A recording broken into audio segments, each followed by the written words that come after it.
I've just realized that there's no name for this show at all. Oh yeah, Scream. Scream Boys Scream. in the house. Scream Yeah, Boys. in the Yes. house. That's the Oh, full in name. the house. Okay. Scream Boys in the House, episode one, the pilot. We're gonna rank the beginnings, the iconic openings, like this franchise is known for them, right? I mean, It's some of this the is their most best parts. important things in every film. When you go to a Scream film, you're waiting. The most important thing is the opening, really. Yeah. If it doesn't meet your expectations, you're probably being like, all right, let's leave. Get out of here. Scream's not going to do it for us. I know some people that even if the openings are good, they're back out. They're like, they're not topping that for the rest of this movie. Hey, Scream Boys had their fill. We're basically here for the openings. Bye. Scream Boys in the House are leaving this theater. Yeah. Mhm. Uh, but we're gonna go on Scott's list for no damn reason at all. Well, I've got some notes on the first one, Vince, so I can help us out there. Oh, well, yes, okay. But let's. So there's six openings. So Yep. what's number six, Scott? Let's start it off. You want to start at number six? Yeah, and then go to your top or no? Oh, you're thinking Oh, in terms of rankings. Oh, oh, yeah. we're structured and we know what's happening. So Oh, don't Scream Boys. even Scream Boys are at it again. Don't know what's going on. No, we could go chronologically, and then you could let me know your rank. It does not matter. It's I fine. mean, I'll let you know my rank right now. Damn. Of course, it's the best. It set the standard for everything. And as I rewatched them, I got to go five for my second favorite because it takes everything that one did, amplifies it to the new generation, and condenses it and moves so quickly but organically so well. And Jenna or Tagabu is her name? Ortega. Ortega? I It's don't like know. the taco salsa. I don't even know her. Like, it's Sam Carpenter, which I kept seeing on Reddit. People were talking about the Carpenter sisters. I was like, what the fuck does that mean? Right. Apparently, their last name's Carpenter. Tara is her name. So, anyway, it was a great opening scene. And six is probably going to be my third favorite because of a lot of reasons. I guess we're going to like get into it, so I probably shouldn't speak too much about them. So 1 6 or 1 5 6 2 3 4. I didn't like, Really? yeah. I mean, we'll get to the openings, but that's kind of how I feel. What are yours?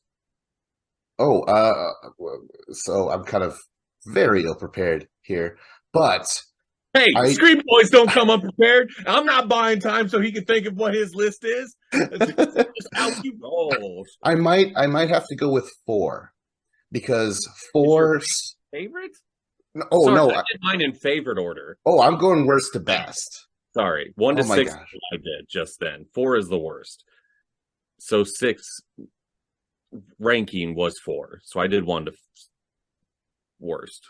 Okay, That's well, worst to best, best to worst. I mean, the opening for one is the best. Then it's followed by two, and like that is so razor close. Like I just love two. Yeah. I love two, and I had it at two before I did the rewatch just now. I had two at ranking number two as second best because it's the only one that does something completely different and isn't a phone call. It's just like a movie theater. You didn't even know what to expect at this point because you weren't expecting it to start at a theater. Like nobody knew what was going to happen. So it was just very different. So I can appreciate that ranking on where it's at.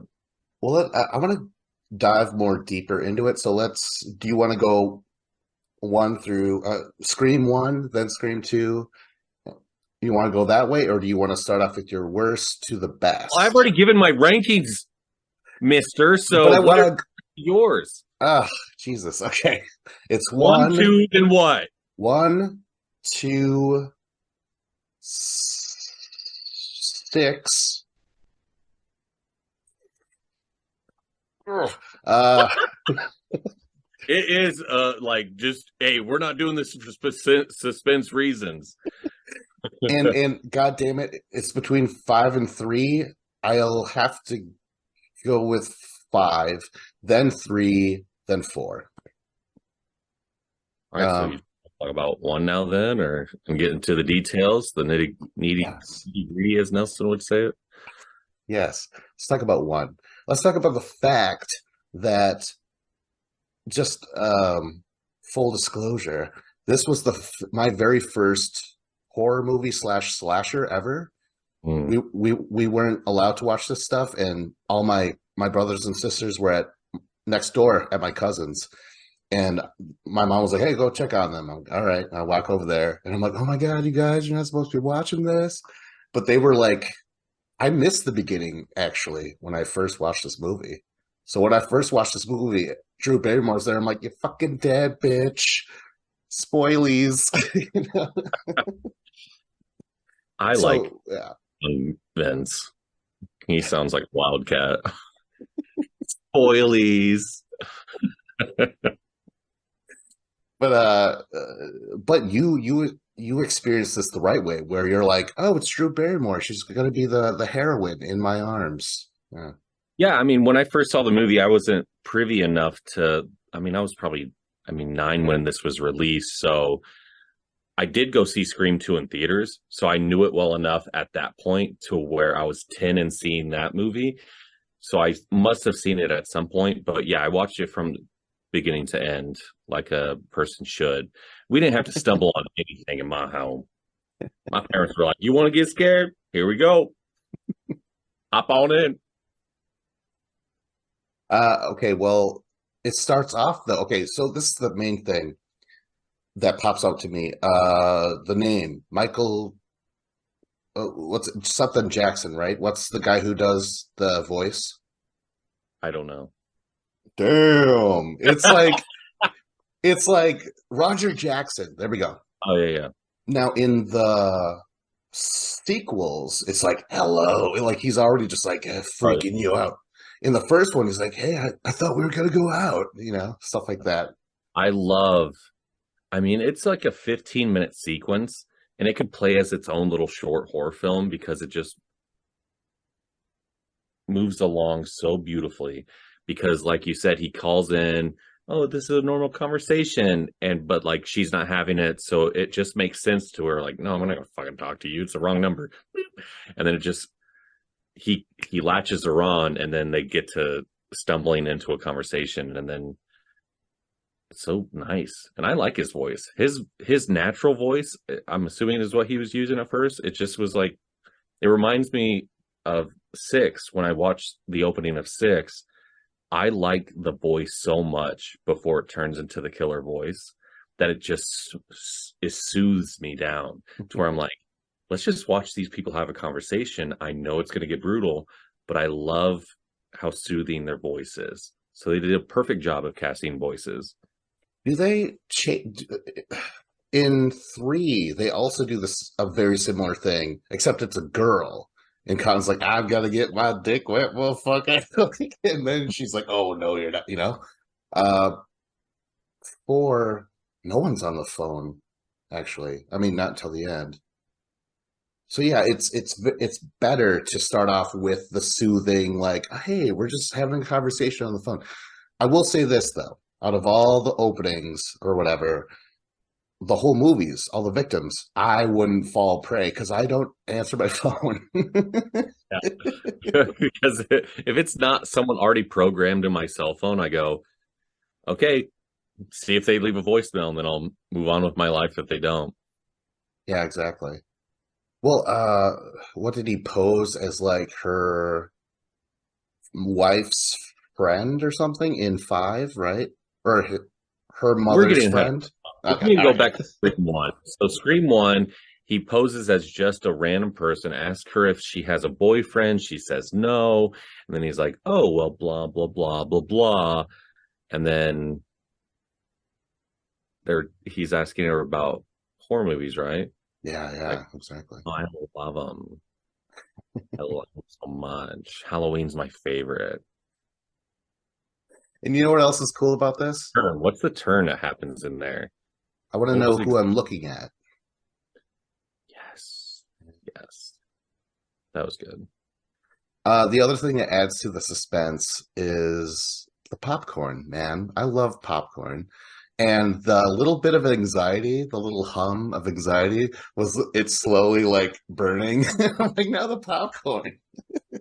Yeah, because you see it where it's to a point where it's like, all right, Drew, take the popcorn off. It's probably done. And she's messing with it still. She's like, I've never cooked popcorn like that.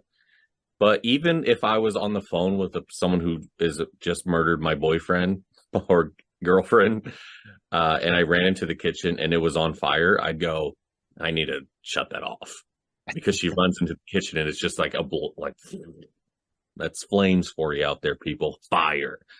But no, I would remove it, or at Yeah. least use it as a weapon.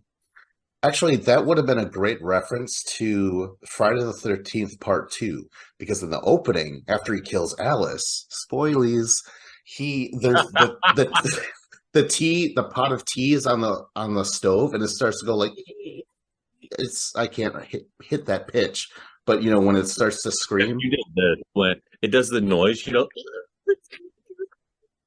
Oh no, that's not how teapots go, Vince. it's making this the teapot noise, and Jason actually takes it off the stove, off the burner, and places it Oh yeah, away. yeah. Right? Okay, remember It that. would have been great if Ghostface is like running around, then he stops and he takes the popcorn off. Uh, Another thing is seeing him the first time. You know, it's through the hallway, and he runs past, and you have that fringe of his costume like Very quick. flapping wild. It was fucking freaky. It's really freaky because he's runs. He's not Jason. He's not Michael Myers. You know. Yeah. And it's like 10 minutes before we actually see who this person in a mask is. So that was super exciting to be like, because you forget that you're even watching a horror movie at that point. You've already bought into this talk that they've been having to get this conversation that they've been having together. And you're like, oh, yeah. Oh, what's that? Oh my God. I got to mention this. She's like, I got a boyfriend and he's big and strong and he's in football. It's like, what's his name? Steve. It's like, yeah, turn on your lights. And then it's like this scrawny dude tied to a chair, like, boo, I'm so scared. Boo, please help me. When she mentions him, you're immediately thinking this dude's gonna be buff. He could if he was the guy that Drew was talking about, he would have busted out of that shit, Hulk style. You tried to stop me? No, I'm big. I'm on football team in high school, and then would be stabbed and murdered. That would have been more fun for me. He But was no, the kicker. He was the kicker. They're not all. yeah, technically he's still on the team, so People always rag on him, like beat him up in his own team. Like, oh. But Casey, you know, felt bad for him, and really, she's like, it was a couple of dates. We're not actually official. and that's why she initially said that she doesn't have a boyfriend because she was doing him a service of dating him. Yeah, and what the fuck was he doing outside? He was probably like peeping on Casey, and then Billy and Sue were like, "Oh shit, let's just tie this motherfucker up." I just assumed that they had already kidnapped him. What are you talking about? They happened to run into him spying on his own girlfriend. I thought you didn't have a boyfriend. I lied. But yeah, Yeah. he's not innocent. So Also, when he does die, you see fucking guts, and like that is some of the most gruesome that the series really gets. I mean, after a while, the MPAA or whatever it's called, they're like, no, none of that. Yeah. we don't have the guts to show that. What else? Oh, okay. So they're talking movie trivia again. This is me like taking a crash course into movies. You know, like they're referencing movies where it's always been forbidden, but I'm like Candyman. Yeah, I think I seen a cover that said Candyman, you know? So that's what's cool about it. And they school you on Friday the 13th, like, oh, it was the mom and shit like that. Pretty clever. And I mean, she kills the whole scene in terms of acting. I've seen that movie 20 goddamn times. It's Jason. It was the mother, dumbass. No. Yeah, she's good.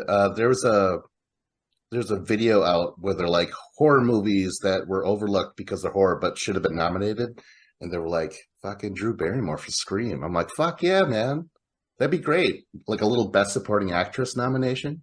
Oh, Yeah. I've always thought, I mean, that's just because I'm a huge horror movie fan. I've always felt that there should have been some inclusion in the Oscars or some high profile award ceremony to show appreciation for that shit, because why isn't there?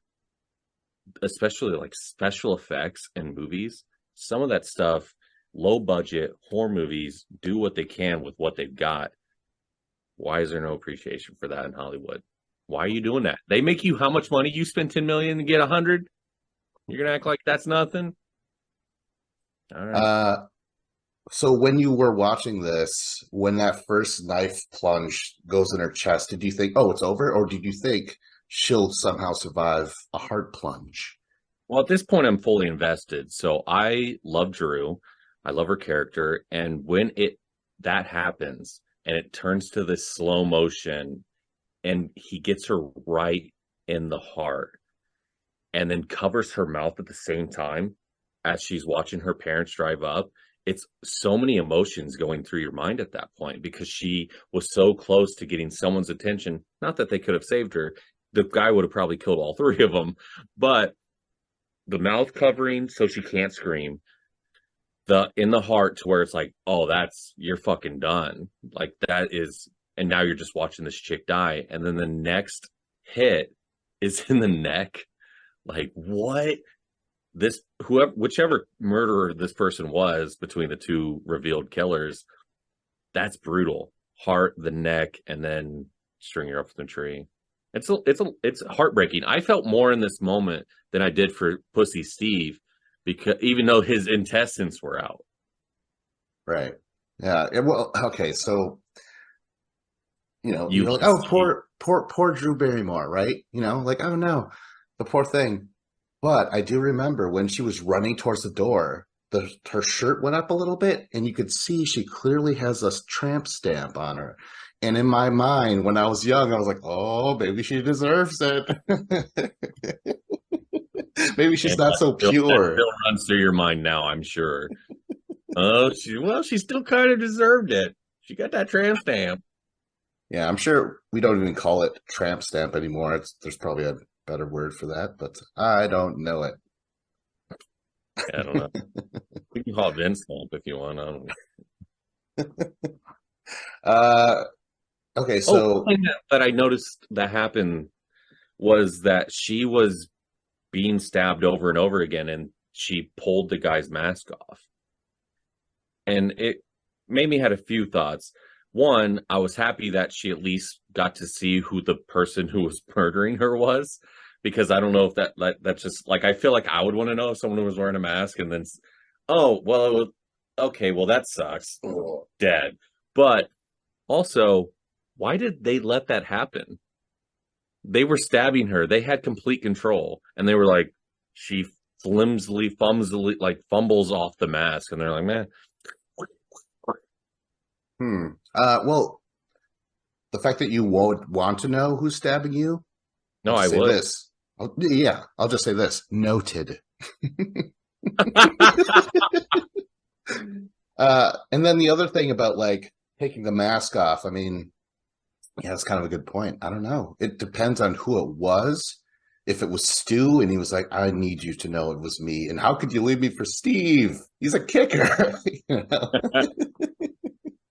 Oh, but if it was Billy, it might have been an ego thing, or maybe he didn't care. He's like, this chick's fucked anyways. So Yeah. I don't know. Hmm. Um, Uh, so the parents get home and then they try to call the police immediately. They're yelling, which her name is Casey. Casey, call the police. And so she picks up the phone, the mom does, and then you can just hear her on the other side being murdered. And I was like, oh fuck, I don't remember this part. That's haunting to pick up a phone and then be like, oh, we don't know where our daughter is. Let's call the police. What's that? She is dying on the phone as I listen. Wow. Yeah. Oh, And that's man. just another reason why this still, no matter what, is going to be the top Scream opening kill of all time. That's true. I remember I always had a joke when this was happening where he's like, the dad takes the phone and he hears it, and then tells the mom, he's like, take the phone, go down to the Mackenzies, And I wanted her to be like, yeah, but they're cannibals. And just have this random ass villainy that exists in the universe for some reason. What? I've always thought that. Where Throwaway like, line where their neighbors eat people with no explanation beyond that? like if I was, when Scary Movie came out, I was like, oh, they didn't do it. How could they have not known that we needed that throwaway cannibal joke there? But yeah, final shot, right? That leaves us it's the way it's cut. It's like very like what would you call it? Shuttery, and it like zooms in and pops in, and there's like shots missing, so it's just like boom, boom, boom, boom, like that, and you see her fucking steaming guts. That's another touch. That's just like Jesus Christ. I've never seen that before. Not even in like war movies, really. Like that was pretty brutal at the time. Yeah. Oh yeah. I mean, yeah. But Scream Boys, So should we jump into 2 then? Shall we? please. Okay, so this was cool. The theater. I mean, like, who doesn't like going to the theater? But then everyone's all fucking hyped up, dressed in the costume. That's awesome. And we have Jada Pinkett Smith, who I really liked for a long time until just recently. Pfeiffer, let's go, boy. Mekhi Phifer. Yeah, I love him. Did you really not like her? Or? She was Miss Peaches in A Low Down Dirty Shame. How could you not like Jada? Yeah, I don't know. I just never saw the appeal. Oh, really? Even I was really into Tupac for a while. Was watching his movies. Love Juice. It's one of my favorite movies. But then I think he was in Poetic Justice with Janet. I don't know. I think that was with Janet. Movie with her, and I just remember just going, "Ugh, I don't know. I don't like her." And then I just never cared for her. And then more so recently, it was like, no, I don't like her at all. Yeah, Jesus. Okay, well then. But she's great in this opening scene. Okay. I will give her that. She played her very well, especially when she was murdered and she did the whole falling back, like fucking, she killed it. I got to give her props. I really like the change where Drew Barrymore liked scary movies. She did not. I like that. I really liked putting her in a theater full of maniacs and she's scared. I mean, she does eventually warm up to it, which is cool. But like, there's a nice little experience laid out for us. The boyfriend, Mekhi Phifer, he doesn't mind scary movies. But she's a cheap ass, right? She won't pay for her own popcorn and shit. And that just like, is that the reason she took the role? Is because that is just how her personality is? Because I feel like real life Jada would not pay for her own popcorn. First date with Will. Oh, you're not paying for popcorn? Guess we're not getting some then. And just looked at him until he bought it. Yeah, Jesus Christ. You got that Brett Smith money, huh? She seems like a bitch. I don't know. Well, let's focus on the here and now. It was funny how she said, she's like, I got my money, I asked for your money. I'm like, that's pretty funny. Yeah. And you kind of understand why you keep saying all these reasons I hate her. And then I'm like, well, I actually love her. Yeah, that's right. She did say that. She delivered that well. right? You can kind of see what Mekhi Phifer saw in her years ago before the relationship went stale, Scott. And now he doesn't even think to buy her food. You know, they're way past that. He probably didn't even open the door for her and shit. If you were Mackay in this scenario, you went into the restroom, saw a bunch of dudes with their dicks out at the urinals, ghost face masks on, went to the stall, heard some noises, would you listen in like a creep? I want to say no, but it was almost like comedic, almost cartoony. He's like, "Ah, I didn't mean it. You know, it was silly. That's the other thing. He wasn't like, hey, come here, kid. You know, he wasn't doing that. He was like, you know, it was absolutely silly. And I think that would have got me. Would you have? Since you froze on me, No, hear you, but you're frozen. Am I still working? you were frozen. You want to talk about No, me? no, Oh you're no. frozen, not me. I'm not crying, you're crying. Oh, hey, here we are. Um, no, you make a good point because it was those little because I definitely would have been giggling to myself, probably pulled out my phone, but this is again me now, not 97 me, where I that wouldn't be an option. So you would want to try to be like, oh, what are they saying? So I can tell everyone about this. And then and unfortunately you get stabbed in the goddamn head. He Oh must my have god. like had to stand up to the wall, just going like, all right, let me feel in his head. He used to give me mommy. Up his head. Oh the killer, yeah. Yeah. He had to use Oh yeah, his sorry. um okay, so but let's talk about the fact that this is super meta, man. They're watching Stab based on Scream, directed by Robert Rodriguez, which was great. I love that. And Heather Graham as Casey. I was like, that is so cool. Because I liked Heather Graham then. I love Heather Graham, and I love Robert Rodriguez as a filmmaker for the most part. I don't fuck around with Spy Kids or the whatever movies, but I enjoy Sin City and From Dusk Till Dawn, all that shit. Anyway, though, I thought it was such a perfect cast and spin on what Scream would have been in that reality. It was just they couldn't have done it better, in my opinion. They could have made it a little bit more Robert Rodriguez, like maybe the Ghostface killer has a guitar case full of guns, Desperado style. That would have been so sweet. Ah, we were robbed of a Uh, Ghostface. yeah, the, right, right, right. Anyway, Rod, um, Rod. it's such a fun opening, and that's why it sits at number 4 for me in terms of ranking because it is so unique and different. But the other ones just really capture the intensity of the moment and played it like this upscale. Whereas this was kind of like a like because suddenly he's just fucking stabbed in the bathroom, then she's like, "Oh, baby, blood!" Boo. It's still uh, oh, great. real. While we have time, what did she order when she went to the con- Tampons, right? and a small diet Pepsi? All right. I don't know. What question is that? So specific. What did I she just order? a popcorn, no butter, and a small diet Pepsi. At least now we know.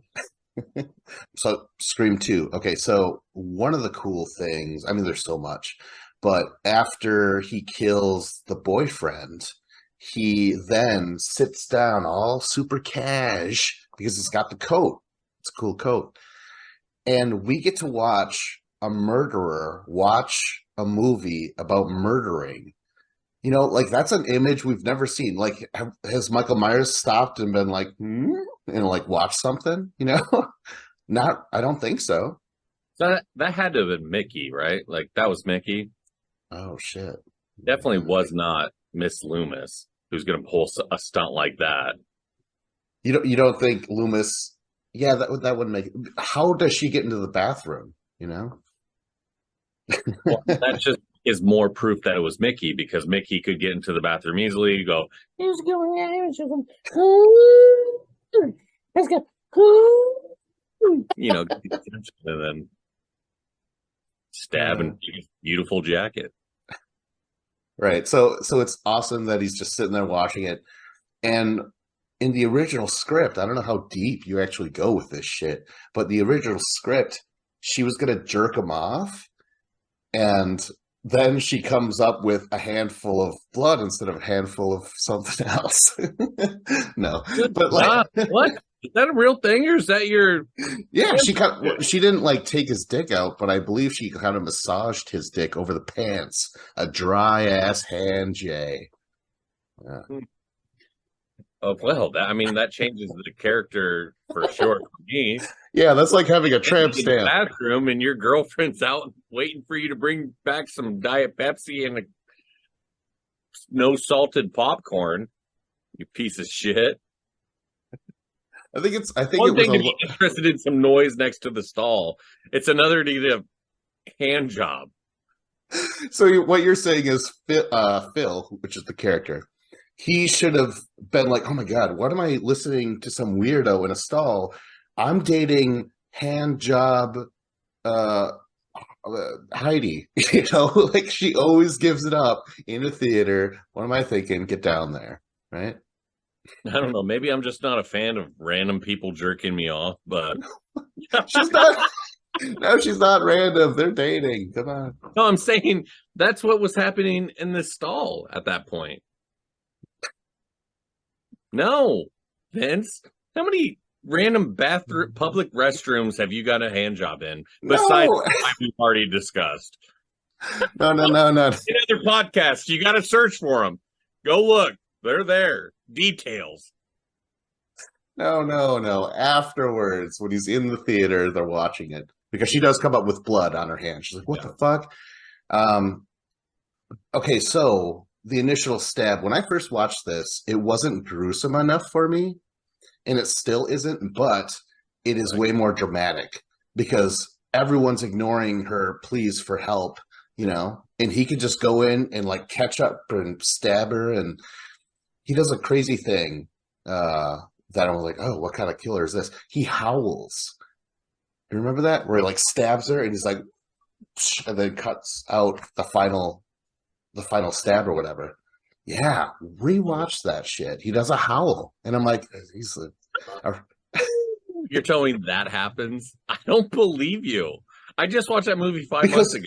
Because if you see him go like this, and then he kind of puts his head I'm up going to like assume that. that it was someone in the background because there's a crowd full of crazy people. All right, that's fine. I've been doubted before, and I have won those over, so it's fine. Rewatch them. Okay, so then finally, like I said, my young mind was like, "No, I want more gore and stuff," but she just cries in front of everyone. Like she lets out that terrible howl, or not like the wolf, not like the killer, but she she screams out, and then she's just crying, and that's when it's like, Jesus Crazy Christ. that final moment of her life. That's where Jada nails it. And I hate her, but she does this thing where she just and then there's no life in her because I don't think she has a soul. But I no, it's just so. I mean, this is why these people deserve awards because this is beyond filmmaking. Like this is a treat to see people pretend to be dead. What I'm saying is not making sense, but you know what I mean, right? No, totally. Okay. In fact, so Drew Barrymore, I would definitely give an Oscar nomination. So with Jada Pinkett, like more people will be like, "What? Are you kidding me?" I'm like, no. But she deserves it. So when we move on to Scream 3, does Liev Schreiber get a nod? No, I really enjoy the opening of Scream, and I love Cotton Weary as a character. I wish he was in more of the movies, because I just like him as a presence, as a character or whatever. But so it was disappointing to me when he ended up being killed off immediately. Did you ever see the original work print that has been floating around recently of the original Scream 3 Uh, opening? I think so. Old was there some on a DVD? Maybe they showed like really rough work of. Oh, this is like on the internet, kind of like just released in the past few months. Oh shit! They released the whole first work print cut of Scream 3. Everything was different. There was a lot of changes. I think what ultimately worked best is what was theatrically released, but it was just kind of I didn't know if you had seen that stuff, so maybe look into that. Yeah, maybe do my goddamn job and do some research before doing this. Although, really, if you guys want to know a little behind the scene action, we did not. Neither one of us thought we were. We Yeah, thought we were on the same page, but this was not what we thought we were going to record, I guess. but it's fine. I don't mind throwing myself into being spontaneous. I feel like that gives me a bit Also, of your edge. memory, honestly, kind of pisses me off. Your memory is pristine. And that's why I Well, was like, oh, we should do this because it's on my mind now and it's going to be gone by the next time you're ready. well, we'll just see how pristine that memory is. Yeah, I guess. I mean, I don't know what could stop it, but The opening is a nice helicopter shot at night on the Hollywood sign. I'm like, that is I was so stoked as a guy who likes movies. I'm like, fuck yeah, go to Hollywood and kill. Like this, oh my gosh. The excitement was like a 10, you know what I mean?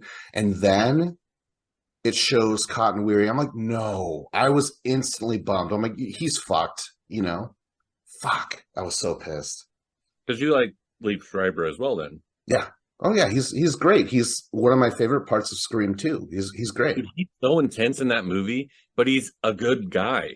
Yeah. Like he was wrongfully accused, and he just wants the world to know that. And it's insane because his scenes make him seem like he's not a good person, but because he is so intense, and who wouldn't be intense when they're trying to clear their name? It's like, hey, I was like cleared of that shit. Show and help me clear my name. Like you have no idea what I'm going through, Neb Campbell. And she's like, I'm just a kid. Fuck you, Neb. I'm sorry. As you can see, Scream Boys, we got a lot of passion for We these scream movies. sometimes. We scream sometimes. Okay, so right away though, I'm just like, oh fuck. What were you thinking as soon as Cotton Weary came up? I try not to think too much when I go into movies. I try to just like let things happen and then I react eventually. I don't try to figure things out. It makes it less fun for me. So yeah, I was just kind of like, okay, so Cotton's here. Let's see where this goes. And then suddenly this chick's calling him on the phone. And apparently people love to cheat on people, even though they're in relationships. Casey was ready to do it in the first movie. Cotton's ready to do it here. And And Cotton's like, Jada accidentally cheated by giving the hand job, right? All right. Anyways, let's keep going. I have so many questions. But anyway, um, so Cotton has a girlfriend, and this woman on the phone is like flirting with him, and he's like, yeah, I got my own freaking TV show. What up? And then eventually he's like, well, I don't think your girlfriend would care for that. And that's the pretty much a spot on ghost voice impression, ghost face impression. Yes, yes. So okay, but then I wasn't sure. Were they putting out it's a female killer for sure in this installment? I didn't think of voice changers or anything like that, you know, even though you clearly hear the click and there's like, I know you do, you know, shit like that. Oh, when you go back and watch it, you can hear the switch. Oh, Yeah, yeah. you could hear the little button being pressed. Yeah. That's a nice little detail that they added then, because I never noticed that. I got to look out for that next time I do a rewatch. Actually, I want you to doubt this like you doubted my howl. I'm just thinking retrospectively. You're right. You are a piece of shit, and I shouldn't trust you at all. Oh yeah. Okay, So, anyways, I'm like, okay, it's a girl this time. That already I was excited. I'm like, okay, cool. I mean, there could still be a guy and a girl, but to know that there was a female really made it cool and interesting to me. Spoilers, it's not a girl at all. It's a guy flirting with Cotton, where he's And like, pretty well. yeah, he's like, yeah, I like Cotton 110%. Yeah, I pick you out of the field. Oh, no. I will say that I do enjoy the opening, obviously more than four because four is my least favorite. But I don't like the whole voice changer aspect of it. I'm so glad they didn't use it again because it's such a cop out. It's such like a, oh, we can pretend to be anybody's voice. You know how awful voice changers are in real life? You have to spend 8 grand on probably getting one voice correct. And that makes no sense to me. It's like the closest thing you get is a Halloween thing that goes dark, robotic, normal. And dark is like, oh, hello. It's just slow motion. Right. That's a good callback. I do remember those little things. Okay, but Hollywood magic. Remember, the killer is actually a director.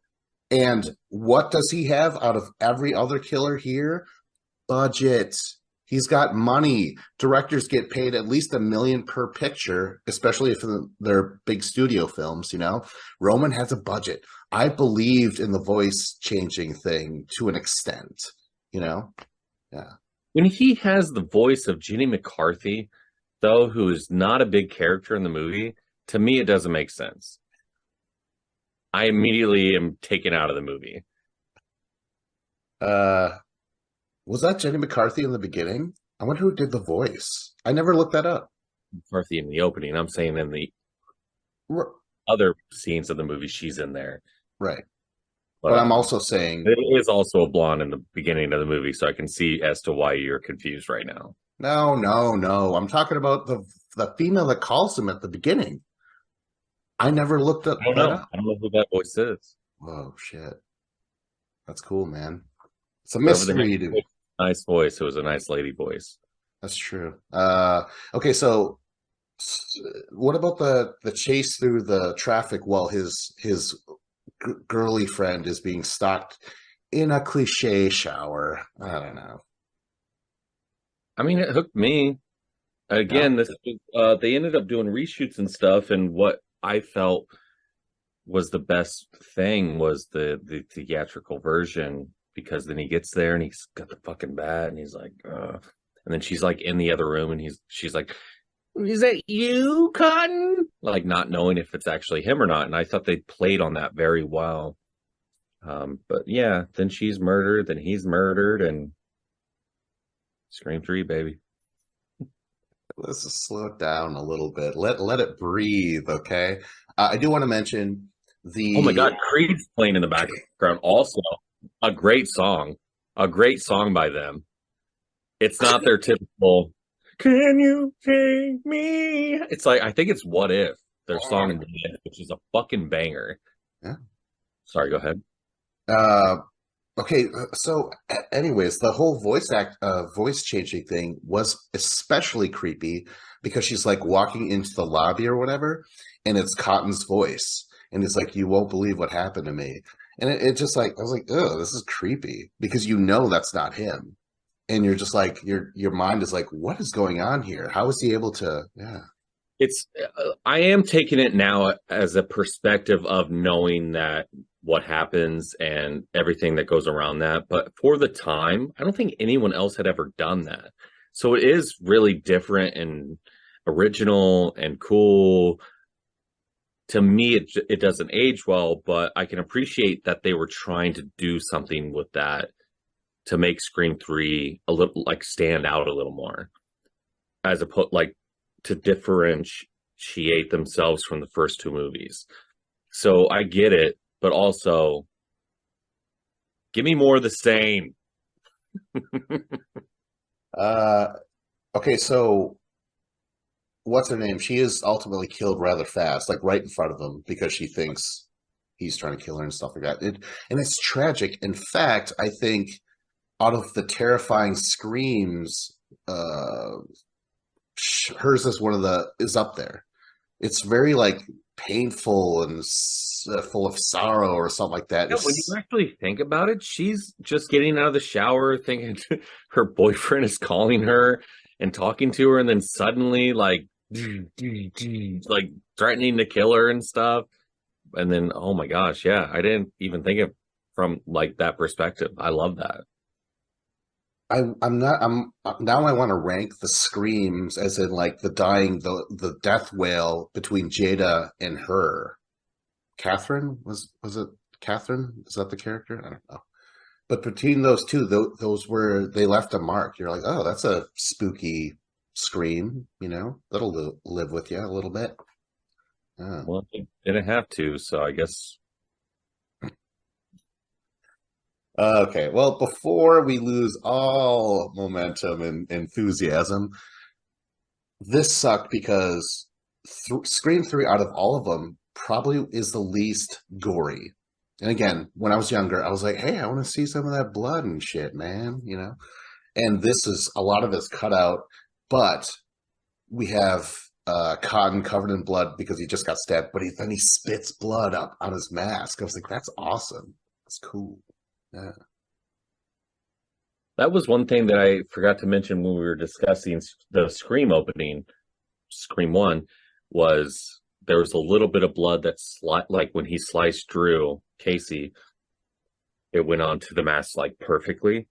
And I just was like imagining being behind the camera, effects team is over here going, and then they spray it up, and it's just like, oh my God, this is so good. It could not have fallen on that mask more perfectly. So I appreciate that you even saw that here because, yeah, it looks cool when it happens more than you can anticipate or appreciate. Okay, so now this is the moment where okay, you're either going to be on Vince's side or Scott's side in terms of the voice thing because after he stabs her, he's like, "You should have told me where Sydney was." And you clearly have this technology that probably doesn't exist. But to me, I like the fact that the voice you could see the voice, when he spoke. It was like, "Hey, man, how you doing?" That was cool. But overall, though, I forgot to mention this. It is so extra creepy that he's just asking where Sydney is, and he says first, he's like, "Where's Maureen Prescott's daughter, Sydney?" That is like extra, like who bothers to say that?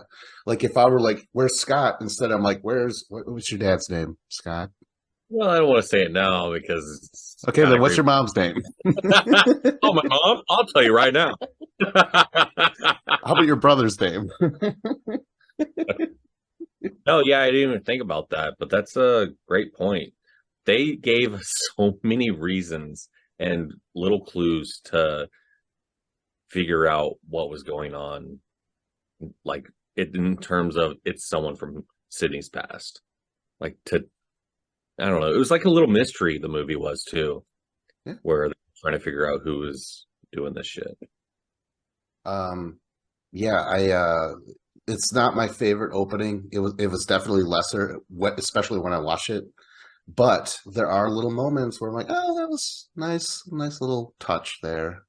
So I mean, there are only 6 movies over 20 years. So it's different because even in the 80s when they had those hits, it would be like every year they were, even with Saw, it was like every year they were having 6 movies in the first 6 years. But no, this movie is 6 movies over 20 plus years. So it wasn't just in the beginning. Like they had time to kind of just, I don't know, play with it a little more, I guess. um, yeah, I think that's all I want to say about Scream 3. Okay, so whatever time we It did have, not deserve this much attention. It's our second to least favorite. no, But I we liked, Schreiber. We love him. yeah, but it really was nice to explore those things where I like mentioned this and that. I'm like, I haven't actually said that out loud before ever. I just kind of thought that. So that's what's satisfying. That's what I like. Okay. All right. Okay. So with this remaining time, let's go into that horrible stinkeroo that was Scream 4. All right. Okay, first of all, Cool. I think more people should call things stinkeroos. Like, it's funny as fuck to me. uh, I'll just go into this kind of knowing, kind of being spoiled by it. They were like, "Oh, Scream 4, it's this really crazy, twisty opening," and I'm like, "Oh, okay." I mean, I guess were the others not twisty? I don't know, but like then people kept on mentioning it, and they're like, "Yeah, it's a stupid twist though," and it goes on for too long. So just knowing those two reviews or whatever, I'm like, "Oh, I kind of figured this out already."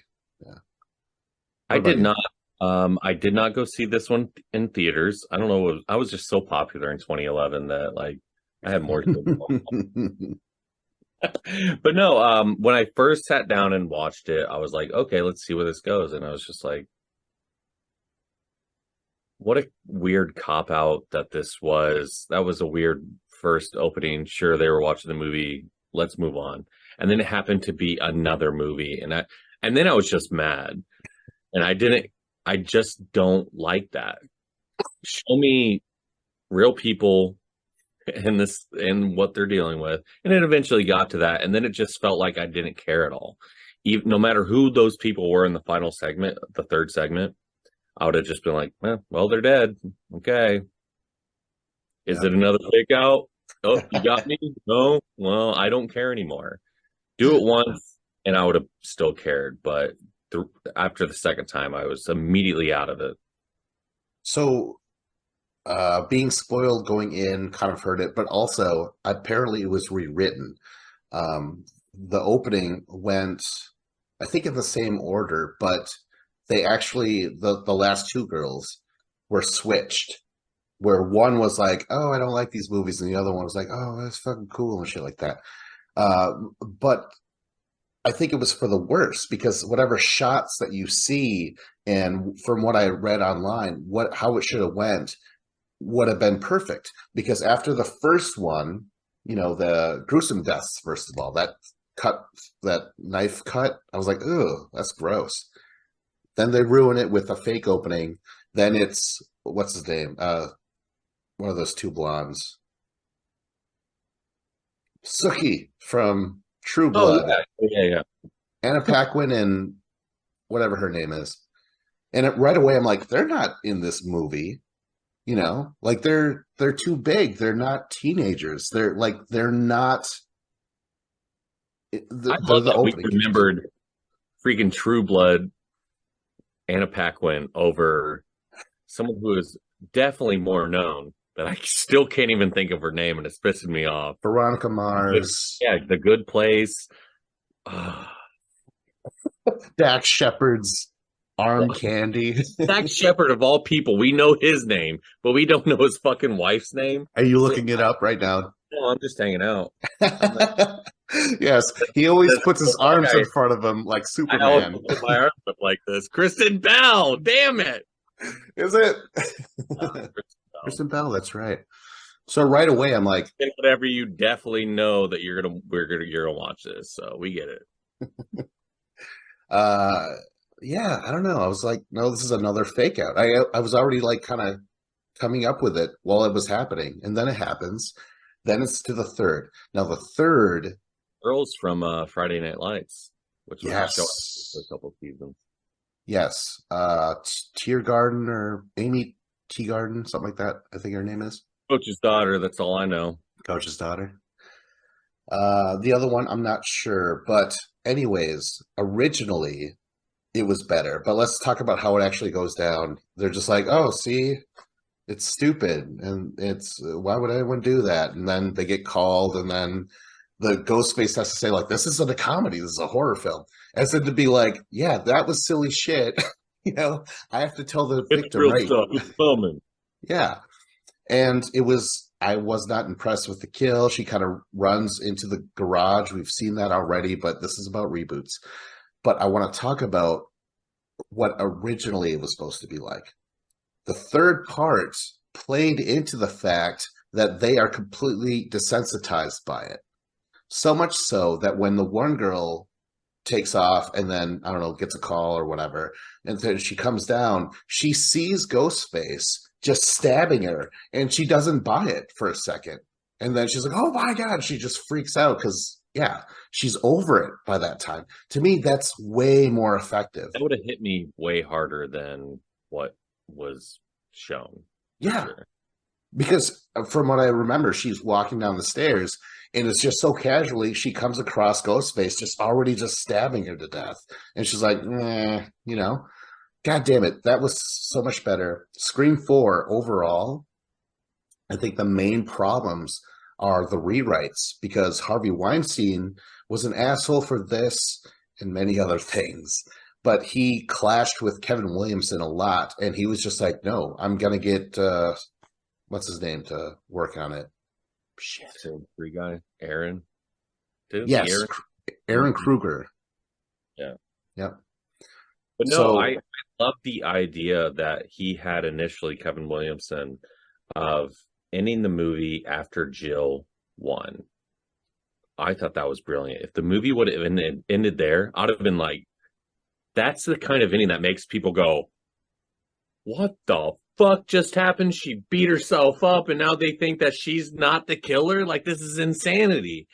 That would have got people talking. That would have kept the movie alive. That would have kept people having it in their mind, where I feel like it would have been a better box office success that they were hoping for, which it was not, because it did that stupid cookie cutter ending, which we're not talking about endings though. We're talking about openings. That's and this is our least favorite. Go on to 5. This is the one that I only watched one time, and then I watched a reaction video of it. So you're gonna have to take this, Scott. Okay, well, Scream 5 opens up with Jenna Carpenter. Tara is her name in the movie. I'll just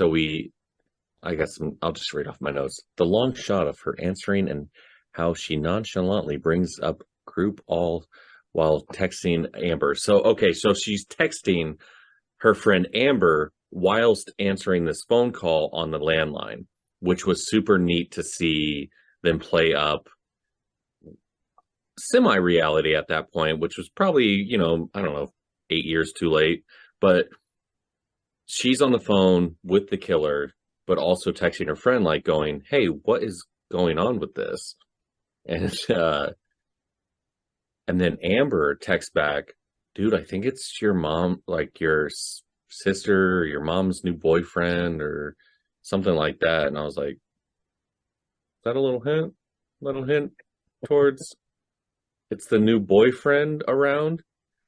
And also you're texting Amber of all people, because spoilies, it's Amber and Richie are the killers. So the new boyfriend is Richie and Amber is the girl she's literally texting. So it's kind of fun to think about it when you're re-looking at it. Oh shit.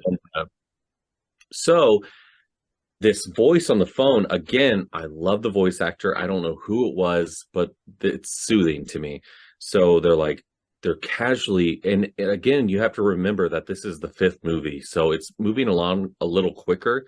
So originally it took like 4 minutes to get to Ghostface being like, I'm the bad boy. But here it's like 2.5 minutes to where, like, I'm watching you, Tara. So they hook her by talking about her sister who was in a group. She's like AA, narcotics. Like, what's going on? Like, what do you mean she brings me up in group? So it's something that's like hitting on a different level, to where she doesn't even know what her sister's going through, but she's curious enough to stay on this line with this stranger because she wants to get any tidbit of information out of this person, potentially to know what her sister's up to. But this person just wants to murder her. So it's like, oh no, they know exactly what to say to get her to be hooked. And it makes sense since it's one of her best friends fucking Amber. And then, it just is quickly going through all these motions of conversation about this and that. And then I love how Tara immediately is like, "Oh, this is kind of like hitting a where I don't care for this much," and she puts on her phone to lock the doors in her house just to show technology and how it's reached to that point. And overall, like this is just it's just Jenna does great. The editing, the every shot, every voice, like it's a beautiful opening scene. It's why it's my second favorite, is because the opening does this. The second of or the fifth opening is everything the first is, but updated and condensed, and it just hits. And also, it's the first time that someone's attacked in the opening but survives. Yeah, And then we don't know that though. you don't expect that though. Oh, yeah, okay, but judging by openings alone, it's pointless to bring up that she survives, right? If we're just Actually, discussing no openings, thing really? about the opening. Okay. Well, what I do want to mention though is instead of the killer talking about Halloween and Nightmare on Elm Street with her, they're talking about the Stab movies. And that was the big difference. In fact, that might be one of the hindrances, at least for me. Like I like Scream 5, but it is just like up Well, it just seems so unfair right away because Jenna's character Tara doesn't know those movies. So, like, even the first question is about like who's the main, person of Stab. Oh, Sidney Prescott. Well, that was just the beginner's question, and then goes into like, and that's another thing I like about this is like, oh, who wrote the book about it then? And then Tara, has to actually sit there and go like, there are these moments where she has to literally deep inside the darkest spots of nothingness to remember to try to save her friend Amber, because she doesn't give a shit about Stab or who wrote the books or the movies. And she goes, Gail Weathers, you motherfucker. And I'm like, yes, I'm rooting for her at this right. point. Yeah. No. I mean, I like it, but it is the beginning of just, and Scream 4 was like this, where they're like, we're just duplicating that first one, baby. We're gonna milk that. We're more focused on Scream 1 than Scream 1 was focused on Halloween and Friday the 13th movies and Psycho and shit. It's almost like a snake eating its own tail sort of thing. Well, I mean, this was officially the reboot. They don't even name it Scream 5. So it's, to me, was like going, we tried the movie theater, we tried a different character Cotton and blah blah blah, and then we tried the fake outs and like let's go back to our roots but update it. And then to me, I felt like it worked. And especially since it was so long after, I guess not too long, but again, the whole movie is about retooling like a reboot and bringing it into a new direction and having the legacy characters and potentially them being sacrificed to the franchise and moving on. Mm. So focusing, just pretending that Jenna Ortega does die in this opening, it is brutal. Like he fucking like stomps on her and stabs her while she's crawling, stabs her through the hands. It's just like Jesus Christ. All while you could hear the sirens slowly showing up. That was tense. I was like, holy fuck, this is new. Did they even show like lights from the sirens like shining through when he was about to stab her or whatever, like and kill her? Oh, that's Oh, good. But it's top notch. so yeah, I mean, if you take away the fact that she lives and just going at it from an opening perspective, I can see as to why it's not as high up for you. But the aftermath of an opening, I guess, does determine how I feel about the opening. So my list is kind of derived from that. Then again, Whoa. it's my second favorite, and and it's because one, Samara Weaving is amazing, and then also I love the voice that happens with the date. Three, I love that we're shown the killer immediately. He takes off his own mask, so cool. And then four, he goes home. We're just watching a movie about the killer now. He's like, oh, I'm just hanging out. Gets a call himself. Everything about that opening is so fucking fascinating to me. Maybe I might even have to change it to my second favorite at this point because it hits so many different spots. It's amazing. I just wow.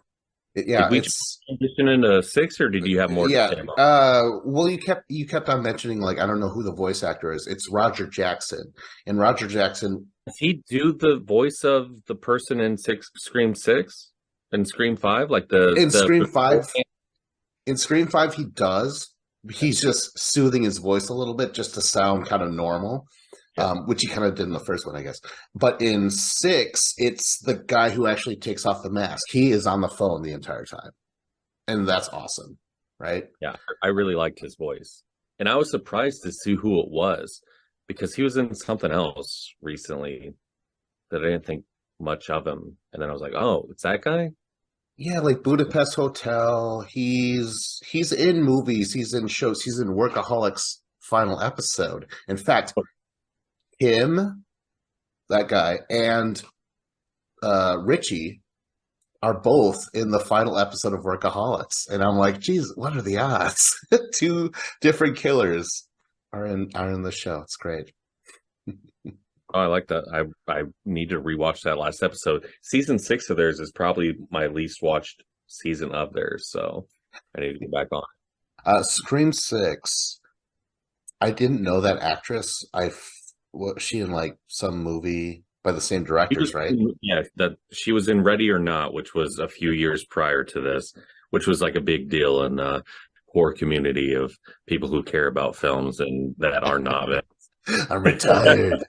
Also, I've never actually watched the movie, but I saw the trailer and it looked amazing. I'm going to have to watch it at some point. I thought she was Margot Kidder or whatever. What's the Oh yeah, from yeah. 1970. Not Superman. No, not Margot Kidder. Margot Who's Robbie. yes, thank you. Margot Kidder might be And better she was than a all looker, of them. dude.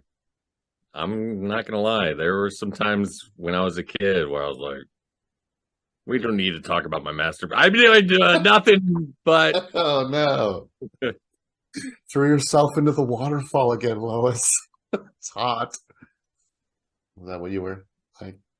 Hey, can we restart this in a minute? I gotta go check out some Mario pics. I mean, my bathroom. um okay, so I knew that actress, it had to be famous, right? Like you always have like a famous cameo opening. She's not even really. I mean, if you asked anyone if they knew who she was, they would probably go, "What?" Oh. She's not up there, but people who saw Ready or Not, and she still has not broke through to like anything since. Like she just is a beautiful woman who acts very well. Oh. And in this opening, sorry, I just ate some leftover Thanksgiving stuff, and had like this piece of turkey and maybe ham. Anyway, she plays this because she's a teacher in this moment, and she's like waiting for a blind date, and there's this whole conversation back and forth, and she's so innocent, so sweet. It's like, what's about to happen to you? I'm so sorry because we could have been together, Samara. And I'm looking you right in the eyes right now, Vince. Well, okay, so In my Samara. out, out of the openings, this is you're more emotionally invested because he never gets lippy with her. He's very like, oh hey, I'm sorry, this is dumb.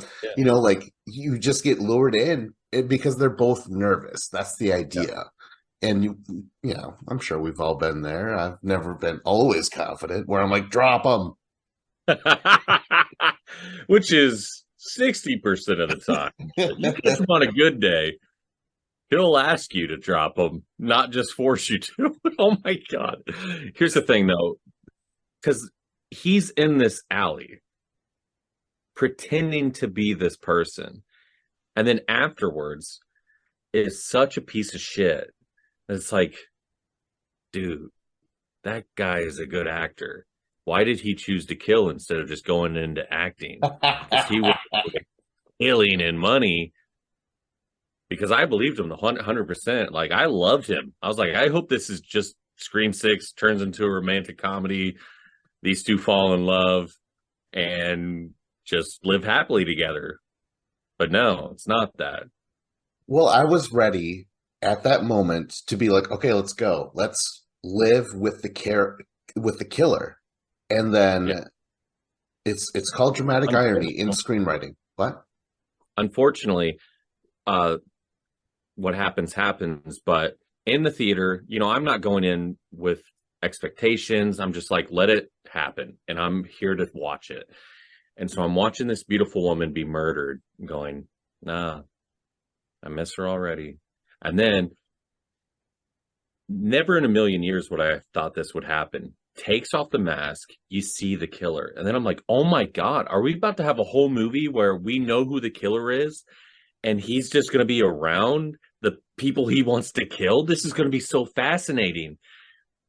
And I can see why they went the direction they went, to where he got home, because it was still a good scene. He got home, got a call, and he's listening to this other ghost face fuck with him now, and then ends up murdering him. Very fun opening scene.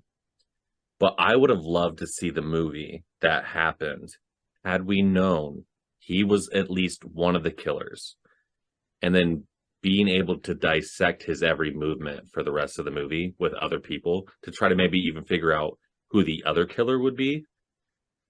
I don't know. It just would have been, what happened was fine.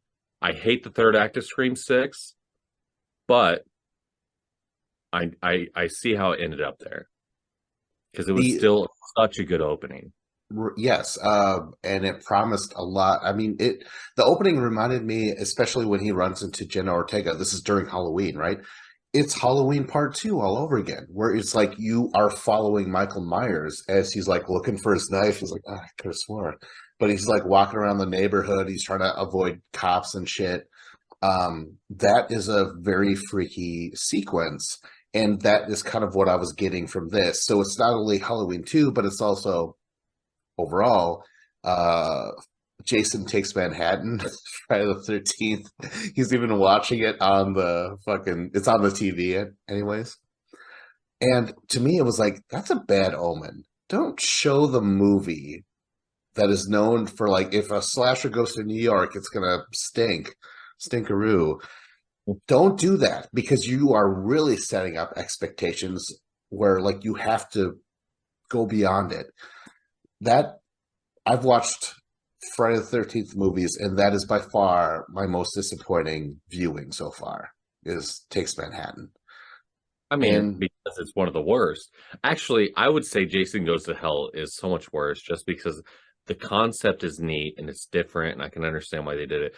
But also, you killed Jason in the first 5 minutes, blew him up, and then now it's just like this worm that goes into other people. Doesn't make it the concept always the right way to go, I guess. But it's hindsight is 2020. And with this, hindsight is 2020. How badass is it that within the first moments of the movie, we got the call? We got to see a kill. We saw who the fucking killer was. Suddenly, this killer is getting a call from the killer, and they're killed. That's insane. Like that, like it set my expectations, like you were saying, so high for the movie that when it, like, not much happened beyond that, and it kind of went back into the regular formula of the movie Screams do, it was a little disappointing for sure. But I mean, I still like the movie. the only last thing is the last thing said before he's like, what about the movie? And Ghostface is like, who gives a fuck about movies? I'm like, oh, this is a killer who doesn't. He's like, I don't even own a television. I'm like, like, Yeah. Hey, look what I did to your movie collection. It's just like shit all over him. I diarrheaed all of them. I just wanted this one new Ghostface to just be like totally up his own ass. Very New York, if I may say.